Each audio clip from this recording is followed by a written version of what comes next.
Hello guys, আসসালামু আলাইকুম।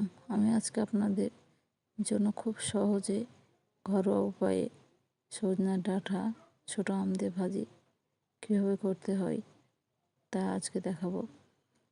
এই ভাজিটা খেলে খুব সুস্বাদু, অনেক ভালো লাগে। আমি প্রথমত সজনা ডাঁটা এভাবে কেটে নিয়েছি। তারপরে এগুলো ছোটো আম, এখন হয়তো আমের সিজন, এরকম ছোটো আম পাওয়া যায়।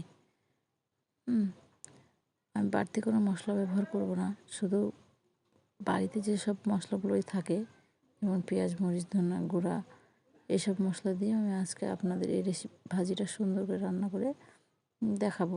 আপনাদের যদি ভালো লাগে তো বাড়িতে অবশ্যই ট্রাই করবেন। আমি কড়াইতে প্রথমত পানি দিয়ে নিচ্ছি। পানি দিয়ে সজনা ডাঁটাগুলো দিয়ে দেবো। দিয়ে আমি সজনা ডাঁটাগুলো একটু ভাপ দেবো। ভাপ দিয়ে নিলে হয় কি, মানে সেদ্ধ হয়ে গেলে খেতে খুব ভালো লাগে। আমি লবণ, একটু সামান্য মরিচের গুঁড়া,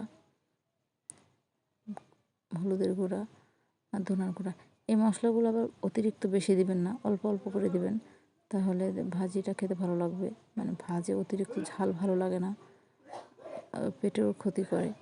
তাই আমি খুব অল্প মশলা দিয়ে আমি সজনে ডাঁটাটা রান্না করে আপনাদের দেখাচ্ছি।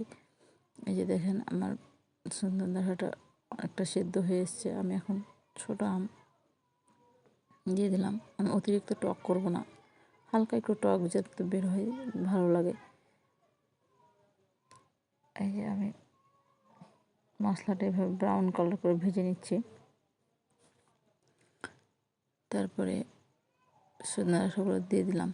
সজনে ডাঁটাগুলো যখন নামাবেন, একটা সিক্রেট টিপস, আপনারা অল্প একটু পানি রাখবেন, এভাবে একটু ঝোলটা রাখবেন, তারপরে সজনে ডাঁটা দিয়ে দিবেন। তাহলে কী হবে, ভাজিটা ভালো হবে, তেলগুলোও ডাঁটার ভিতরে ঢুকে যাবে, মানে মশলাটা সুন্দর হয়ে সজনে ডাঁটার সাথে লেগে যাবে। এই যে দেখেন, আমি পানিটা মেরে নিলাম। তাহলে কী হলো যে ভাজিটা খেতে খুব ভালো লাগবে এবং লবণ ঝাল সম্পূর্ণ ডাঁটার মধ্যে ভালো লাগবে। আপনি যখন খাবেন চিবিয়ে, তখন খুব টেস্টি পাবেন, মজা পাবেন। একটা আমের একটা টক ভাব বের হয়ে গেছে। এই যে দেখেন, অনেক সুস্বাদু হয়েছে আমার এই সজনে ডাঁটার আম দিয়ে ভাজি। যদি ভালো লাগে তাহলে চ্যানেলটাকে অবশ্যই সাবস্ক্রাইব করবেন এবং লাইক করে দেবেন, ভুলবেন না কিন্তু।